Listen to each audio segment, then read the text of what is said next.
வணக்கம். காமராஜர் பற்றி ஒரு சிறிய உரையை ஆற்றுவதில் பெரும் மகிழ்ச்சி எனக்கு.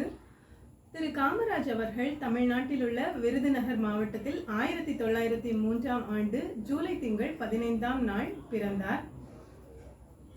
அவர் தனது 6வது வயதில் தன் தந்தையின் உயிரிழப்பின் காரணமாக, வறுமையின் காரணமாக தன் படிப்பை நிறுத்தும் சூழ்நிலை ஏற்பட்டது. ஆனால் அவர் பிற்காலத்தில் படிக்காத மேதை என்று அழைக்கப்படும் அளவுக்கு உயர்ந்தார். கிங் மேக்கர் என்று அழைக்கப்பட்டார்.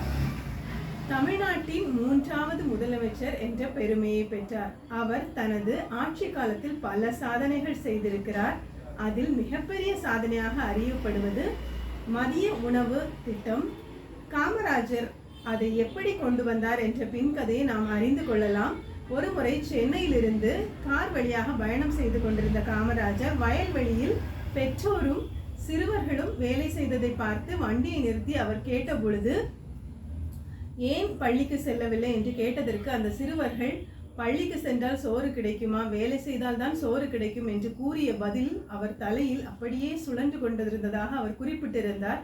சென்னை வந்ததும் முதல் வேலையாக அரசுக்கு எவ்வளவு செலவானாலும் பரவாயில்லை என்று மதிய உணவு திட்டத்தை கொண்டு வந்தார். அது மாணவர்களின் வருகை அதிகரித்தது. அது மட்டும் அல்லாமல் தொலைவு காரணமாக பள்ளிக்கு வராத மாணவர்களுக்காக 10 கிலோமீட்டருக்குள் ஒரு பள்ளி என்ற திட்டத்தையும் அவர் கொண்டு வந்தார். அதனால் மாணவர்களின் வருகை பள்ளிக்கு அதிகரித்தது. அது மட்டுமல்லாமல் படிக்கும் மாணவர்கள் ஜாதி, மத, வேறுபாடு, ஏழை, பணக்காரர் என்ற எந்த வேறுபாடும் இல்லாமல் இருக்க இலவச சீருடை திட்டத்தை கொண்டு வந்தார்.